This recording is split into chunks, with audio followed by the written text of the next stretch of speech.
بسم اللہ الرحمن الرحیم۔ تراویح 8 رکعت ادا کی جائے یا 20 رکعت؟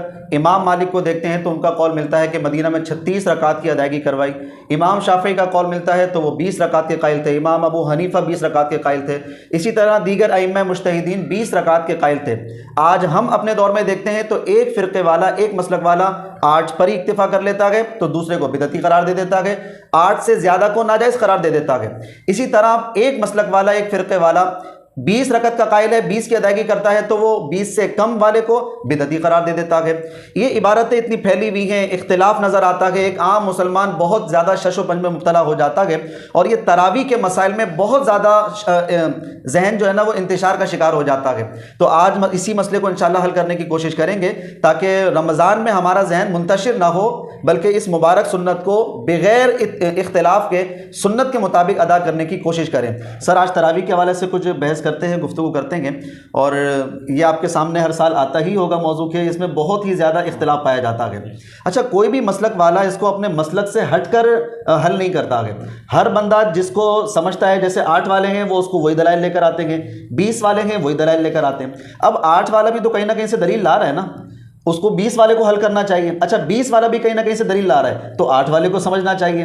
آج ان دونوں باتوں کو سمجھیں گے۔ امام مالک پھر 36 رکعت تک کیوں گئے، حالانکہ وہ مدینہ کے رہنے والے تھے اور نافع کے ساتھ رہنے والے تھے، اور اسی طریقے سے صحابہ کرام کے دور کے تھے وہ۔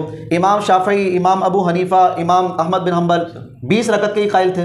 تو ان میں جو اختلاف ہے وہ بھی ہم سمجھیں گے، اور عوام بہت زیادہ جو ہے نا اس میں ٹینشن میں آ جاتی ہے کہ رمضان ہو رہا ہے، ایک مسلک والا یہ بول رہا ہے، دوسرے مسلک والا یہ بول رہا ہے، بھائی کس کی مانے؟ تو وہ دل برداشتہ ہو کر کئی لوگ، مجھے ایسا لگتا ہے کہ وہ نماز سے بھی دور ہو جاتے ہیں۔ سب سے پہلے تو ہم یہ بحث شروع کرتے ہیں کہ تراویح، نماز تہجد، قیام اللیل یا اس کے علاوہ جو وطر ہے، یہ الگ الگ نماز کے نام ہیں یا ایک ہی نماز کے نام ہے؟ یہ سوال کا جواب دیجئے، پھر انشاءاللہ میں اس پر ایک اور سوال کرتا ہوں۔ دیکھیں، اللہ کے نبی صلی اللہ علیہ وآلہ وسلم کے لیے خاص طور پر اللہ حکم ارشاد فرماتے تھے قم اللیل الا قلیلا، کہ آپ رات میں اٹھ کر اللہ کی عبادت ضرور کریں۔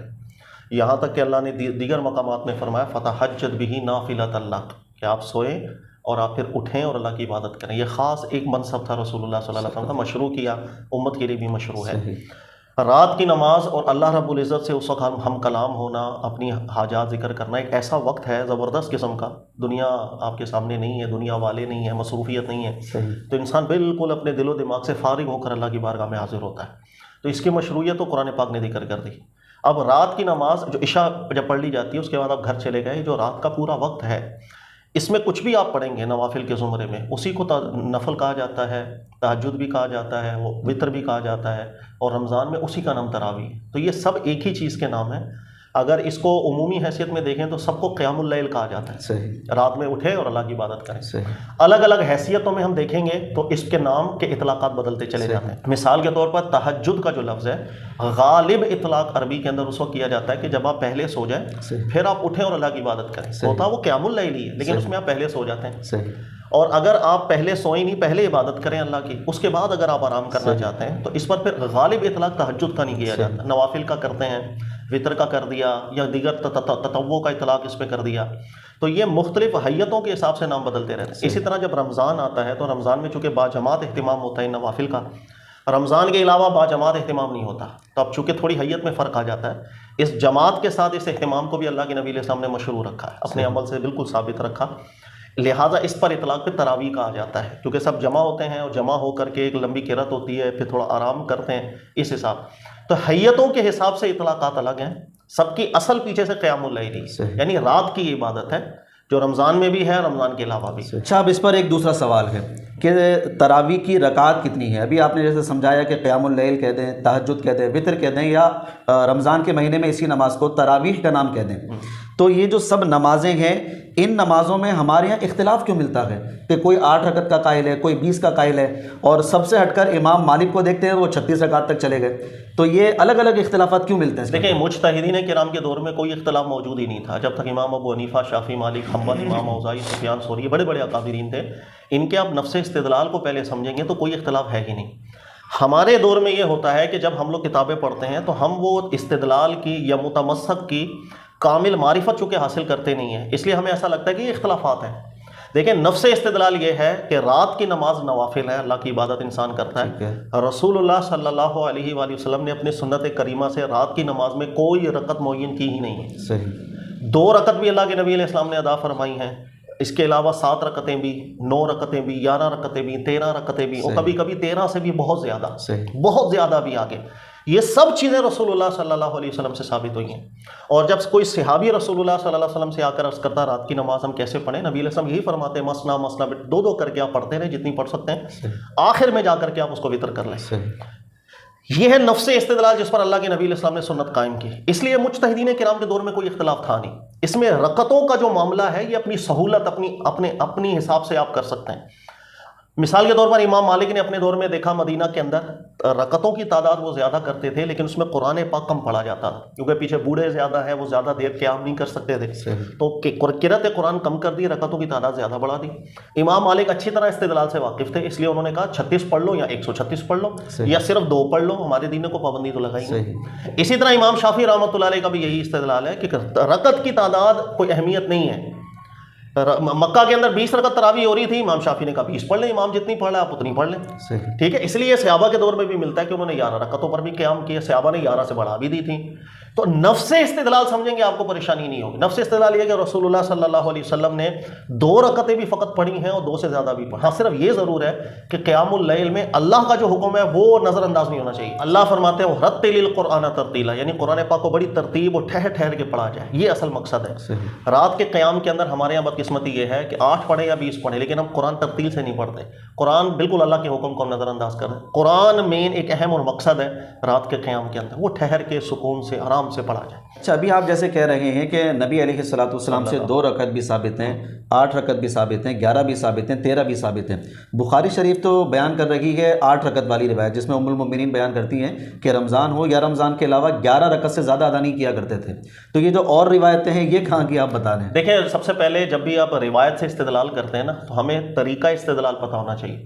پاکستان کے اندر یا انڈیا کے اندر عام طور پہ استدلال کرنے کی طریقے ہم نے معرفت سیکھی، سیدھی سی باتیں نہیں ہیں، تو ہم لوگ کیا کیا، بخاری کھولی کوئی حدیث ہمارے سامنے آئی، مسلم کھولی کوئی حدیث سامنے آئی، اس سے ایک نتیجہ نکل رہا ہے، اس نتیجے کی بنیاد پر ماضی کے مجتہدین کو بھی ہم برا بھلا کہنا شروع کریے، ہمارے یہاں کا وتیرہ ہے۔ روایت سے استدلال کرنے کے بہت سے اصول ہیں، بنیادی اصولوں میں پہلا اصول ہے کہ اجتماعی تناظر میں آپ کے سامنے ساری روایات ہونی چاہیے۔ ایک آدھ روایت کبھی بھی نبی علیہ السلام کی پوری زندگی طیبہ کا احاطہ کر ہی نہیں پاتی۔ جب آپ اجتماعی تناظر میں دیکھتے ہیں تو رسول اللہ صلی اللہ علیہ وسلم کی عادت کریمہ، ایک عام روٹین یہی تھی نبی پاک علیہ السلام کی کہ آپ 8 رکعت پڑھتے، 3 رکعت وتر، جس طرح بخاری کی روایت کے اندر ذکر ہے، لیکن اس سے کم اور زیادہ بھی نبی علیہ السلام نے ادا فرمائی ہے۔ یہ بھی بخاری کی روایتیں ہیں، مسلم کی روایتیں ہیں، مسند احمد بن حنبل کی روایت ہے، ابو داؤد کی روایت ہے۔ مثال کے طور پر رسول اللہ صلی اللہ علیہ وسلم نے 13 رکعتیں ادا فرمائی، یہ بھی بخاری کے اندر ہے، عبداللہ ابن عباس ذکر کرتے ہیں۔ اس کے علاوہ خود عائشہ صدیقہ رضی اللہ تعالیٰ عنہا کی سے بھی روایت ہے، موطا امام مالک کی، کہ نبی علیہ السلام نے 13 رکعتیں بھی ادا فرمائی اور کبھی بہت دفعہ ادا فرمایا کرتے تھے۔ اس کے علاوہ مسند احمد بن حنبل کی بھی صحیح روایت ذکر کرتے ہیں کہ ہم نے بھی نبی علیہ السلام کے ساتھ ایک دفعہ نماز ادا فرمائی، اور نبی علیہ السلام نے فقط 2 رکعت نماز ادا کی، لیکن وہ طویل اتنی تھی، وہ لمبی اتنی تھی کہ جب وہ شروع کی تو جب بلال آ گئے اذان دینے کے لیے اس کے قریب جا کر کے ختم ہوئی، سے 2 رکعتیں۔ اچھا، یہ مجھ سے غلطی ہو رہی ہے، عبداللہ ابن عباس کی غالباً یہ روایت نہیں ہے، کسی اور صحابی سے، لیکن یہ بالکل صحیح روایت ہے۔ تو رسول اللہ صلی اللہ علیہ وسلم نے اپنے عمل مبارک سے سب چیزیں ثابت رکھی۔ اسی طرح مسند احمد بن حنبل کی مسلم کی شرط پر صحیح روایت ہے، چند صحابی کہتے ہیں کہ ایک دفعہ اللہ کے نبی، رمضان کا مہینہ تھا صلی اللہ علیہ وسلم، ہم مسجد میں آئے، اللہ کے نبی تشریف لائے اور ہمیں جو ہے نبی علیہ السلام نے جماعت سے نماز پڑھائی، کہا کہ بڑی مختصر سی 2 رکعتیں پڑھائیں، پھر نبی علیہ السلام اپنے حجرے میں تشریف لے گئے، پھر خود عبادت کرنے لگ گئے، پھر کچھ دیر بعد باہر تشریف لائے، پھر ہمیں جماعت کے ساتھ نماز پڑھا دی، پھر حجرے میں تشریف لے گئے، پھر نبی علیہ السلام نے اکیلے میں بھی نماز پڑھی، پھر باہر تشریف لائے، پھر اندر تشریف لے گئے، پھر باہر اس طرح رات میں کئی دفعہ نبی علیہ السلام کرتے رہے۔ اب ان کو اگر آپ کیلکولیٹ کرنے ہیں تو یہ 20 رکعت سے غالباً زیادہ ہی بن جائے گا، کیونکہ کم سے کم 2 رکعتیں بھی اگر آپ لگائیں تو 2 رکعتیں ان کو پڑھائیں، پھر اندر اگر 2 رکعتیں نبی علیہ السلام نے ادا فرمائی، 4، پھر باہر آ کر 6، پھر 8، اور صحابی کہہ رہے ہیں اس طرح کئی چکر ہوئے رسول اللہ صلی اللہ علیہ وسلم۔ تعداد اس کے اندر اہمیت نہیں رکھتی، آپ 2 پڑھیں یا 100 پڑھیں، لیکن پڑھیں اس انداز میں جس طرح قرآن نے ذکر کیا، وَرَتِّلِ الْقُرْآنَ تَرْتِيلًا، قرآن پاک کو سمجھنے کا ایک مقصد ہو آپ کو، ٹھہر ٹھہر کے قرآن پڑھیں، اس کو سمجھیں، اس پر تدبر کریں۔ اچھا، یہاں پر ایک سوال اور ہے کہ یہ پھر 20 رکعت باقاعدہ اہتمام کے ساتھ، یا یہ نام جو کتابوں میں آ گیا 20 رکعت کا، یہ کب سے آیا ہے؟ دیکھیں 20 رکعت کسی بھی مجتہد کے میں کسی نے بھی 20 رکعت کو معین نہیں کیا، نہ امام مالک نے، نہ شافعی نے، نہ مالک نے، نہ حنبل نے، یہ ذہن میں رکھ لیجئے گا۔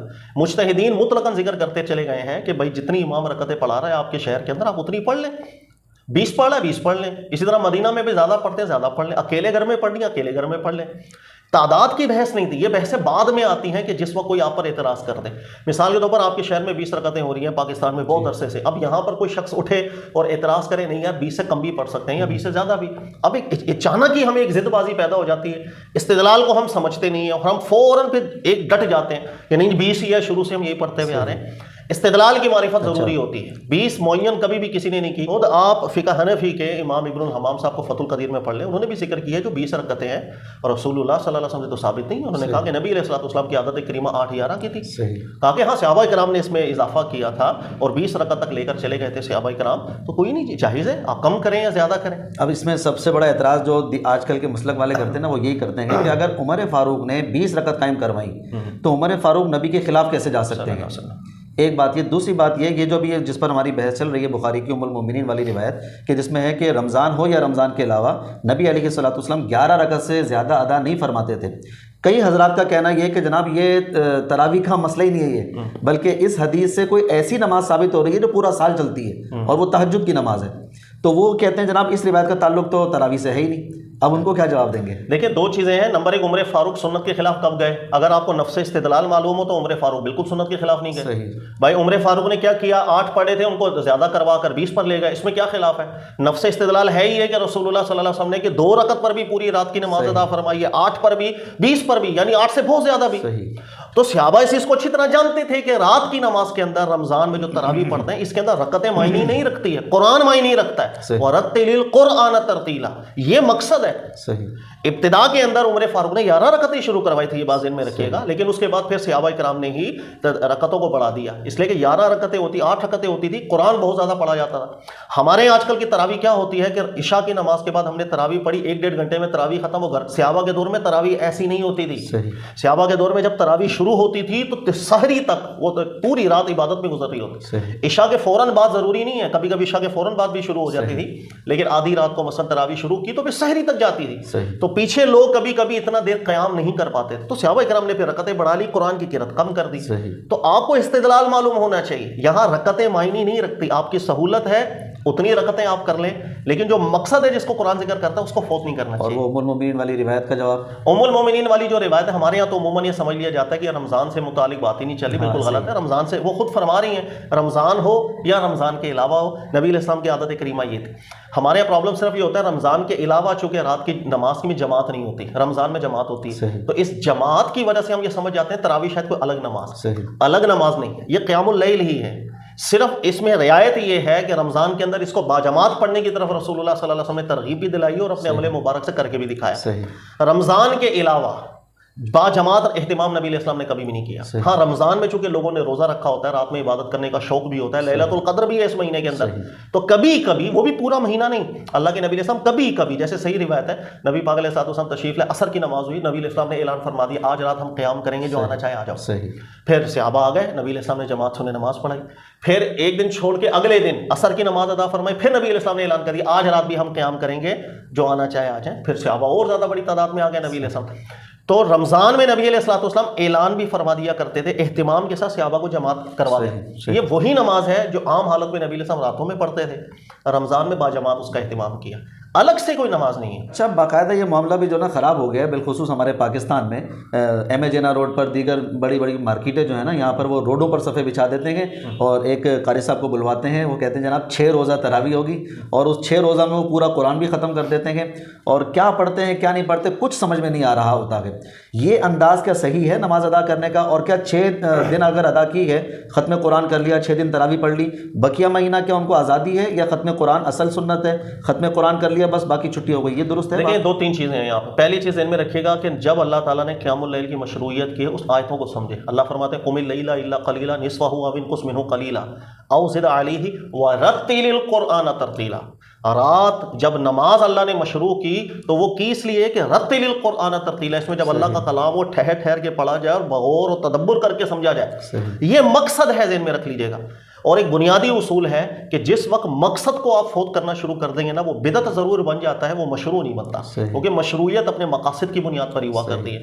اس لیے ذہن میں رکھ لیجیے گا ہر وہ تراویح جو یعلمون تعلمون کی تراویح کہلاتی ہے، یعنی جس میں قرآن کچھ سمجھ میں نہیں آ رہا، پٹ پٹ پٹ پٹ پٹ پٹ یعلمون آخر کا لفظ سمجھ میں آ گیا، پٹ پٹ پٹ پٹ پٹ پھر آخر کا یعلمون سمجھ میں آ گیا، نہ کچھ سمجھ میں آ رہا ہے، نہ تدبر کر پائے گا انسان، ایسی تراویحوں کو بالاتفاق بدعت قرار دیا گیا ہے. خود اگر آپ فتاوی رضویہ کا بھی مطالعہ کریں گے، ہمارے یہاں بہت پڑھا جاتا ہے پاکستان میں، احمد رضا خان صاحب نے بھی ایک جگہ ایسا قرآن پڑھنے کو بدعت قرار دیا ہے. تو یہ جو تراویح ہمارے یہاں نارملی ہوتی ہے، مجھے نہیں معلوم قاری حضرات کون سے ہوتے ہیں، لیکن بہت زیادہ سرعت کے ساتھ جہاں قرآن پڑھا جا رہا ہوتا ہے، کچھ سمجھ میں نہیں آ رہا، سری ہم قرآن کی خلاف ورزی پہ کھڑے ہو جاتے ہیں، مقاصد فوت کر دیتے ہیں. ایسا نہیں ہونا چاہیے. ابھی جن لوگوں نے 6 دن پڑھ لی ہے وہ بقیہ دن نہیں پڑھتے ہیں؟ نہیں، قیام اللیل پورے مہینے کے لیے ہے، اچھا، بلکہ پورے سال کے لیے ہے. اللہ کی عبادت تو کریں. اللہ نے قرآن میں اتنی تعریف بیان کی ہے، تتجافی جنوبہم عن المضاجع.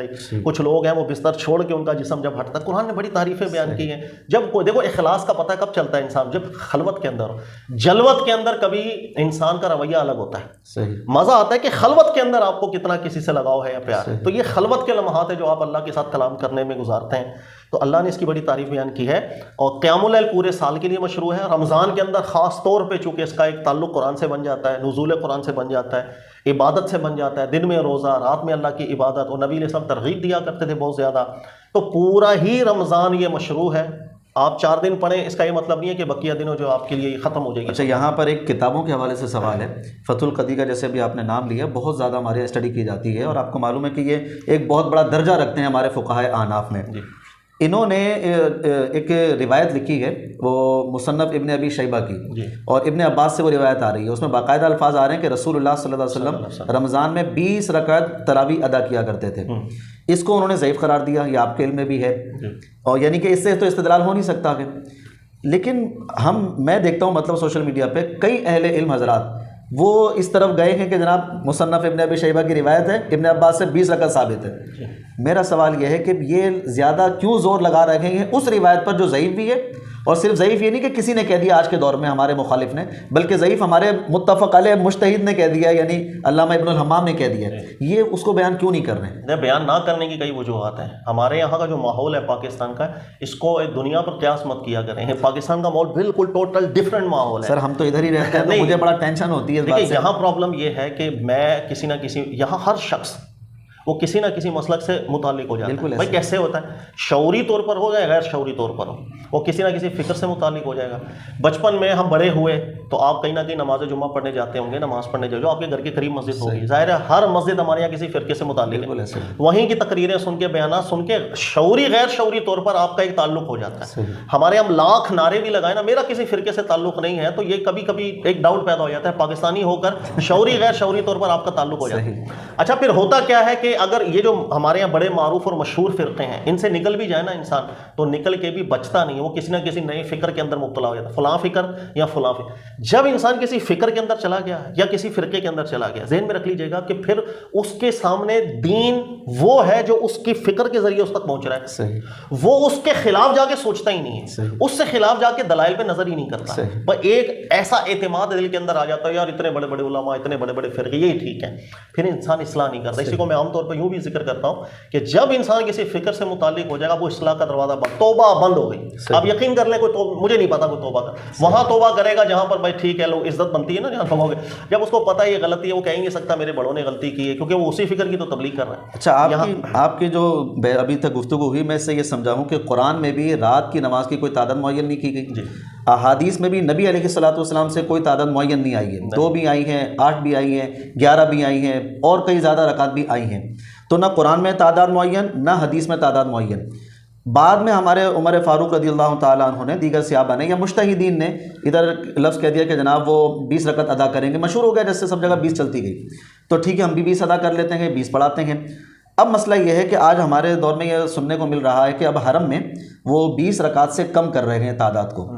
تو کیا درست ہے ان کا تعداد کو کم کرنا؟ سر نفس استدلال آپ کو سمجھ میں آ گیا. اب میں آپ سے اگر سوال کروں کہ پچھلے سال حرم میں 20 ہوئی تھی, اس بار 11 ہوں گی, پچھلے سال وہ خلاف سنت تھے یا اب خلاف سنت ہے؟ کیا نہ وہ خلاف سنت نہ یہ خلاف سنت, اس لیے کہ دونوں کی طرف اجازت آ رہی ہے. اوکے ہو گیا. اچھا اگلے سال اگر حرم کے اندر 40 رکعتیں وہ پڑھا دیں تو وہ خلاف سنت ہوگی؟ بالکل خلاف سنت. اچھا ایک بات میرے کو اور جواب دیں آپ, حرم کے اندر آپ کو معلوم ہے کہ جو آخری کے 15 یا 10 دن ہوتے ہیں, پہلے تراویح ہو جاتی ہے نا, اس کے بعد پھر وہ آخر میں تہجد کے ٹائم پہ خاص طور پر آخری عشرے میں دوبارہ سے وہ نوافل پڑھا دیتے ہیں, وہ جائز ہے ان کے لیے, آرام ہے, اس میں کیا پرابلم ہے؟ اپنی چاہت پر سر نفس استدلال آپ کو معلوم ہے, ہر چیز آپ کو ٹھیک لگے گی.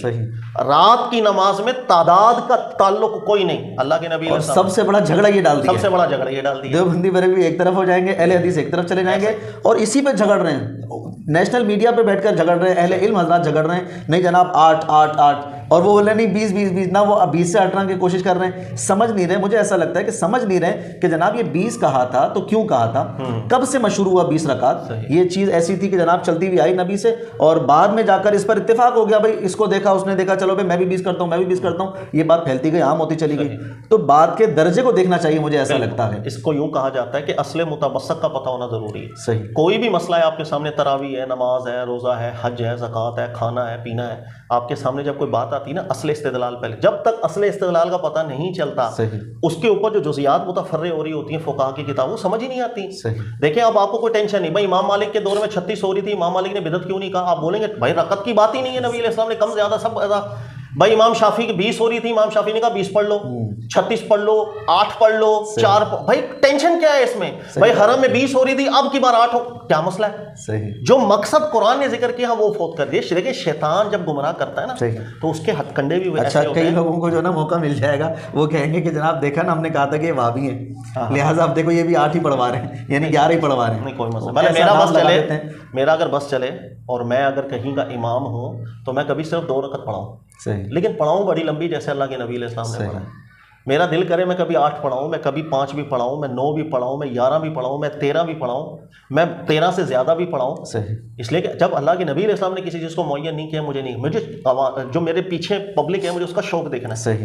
میں اگر ایسی جگہ پر ہوں, میرے پیچھے بوڑھے زیادہ ہیں, ٹھیک ہے بھائی, مثلاً 20 لوگ آ گئے پڑھنے کے لیے, میں نے اگر نظر گھمائی ہے بھائی 12-13 اس میں بوڑھے ہیں اور کچھ لوگ ہیں 30-40-45 سال کی عمر کے, تو میں ان کے حساب سے نماز ادا کروں گا. تو میں ان کو بتا دوں گا بھائی میں رکعتیں تھوڑی زیادہ کر دیتا ہوں, قرآن کم پڑھوں گا تاکہ آپ لوگوں کو مشقت نہ ہو. دیکھو اسے کہتے ہیں مقاصد شریعت کو جاننا. اب آپ غور کریں کہ ایک صحابی نے قرأت زیادہ کر دی, اللہ کے نبی علیہ السلام ایک امام قرأت زیادہ کر دی, تو صحابہ نے کچھ نے نماز نہیں پیچھے پڑھی تھی, اور رسول اللہ صلی اللہ علیہ وسلم ناراض ہوئے تھے کہ پیچھے بوڑھے بھی ہوتے ہیں, کسی کو کام بھی ہوتا ہے. اس چیز کا خیال میں نے تراویح میں بھی رکھنا ہوتا ہے. اس لیے صحابہ اکرام نے اس طریقہ کار کو اختیار کیا تھا کہ پیچھے نمازیوں کو مشقت ہو رہی ہے, قرآن کم پڑھیں, رکعتیں تھوڑی زیادہ بڑھا دیں. سمپل. تو مجھے نمازیوں کا بھی خیال کرنا ہے. پرابلم یہ ہمارے یہاں کوئی کسی کا خیال نہیں, اسے اصل استدلال معلوم نہیں ہے.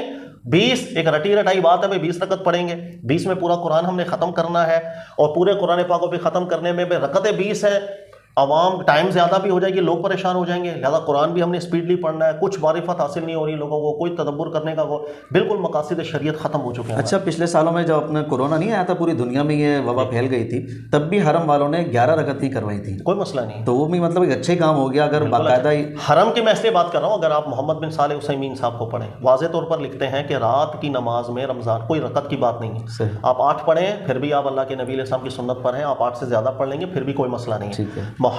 شیخ ابن باز صاحب کو بھی اگر آپ مطالعہ کریں گے وہ بھی یہی ذکر کرتے ہیں. محمد بن صالح المنجد صاحب کو پڑھ لیں گے, وہ اصل استدلال سے معرفت رکھنے والے لوگ, اس لیے انہیں کوئی ٹینشن نہیں ہے.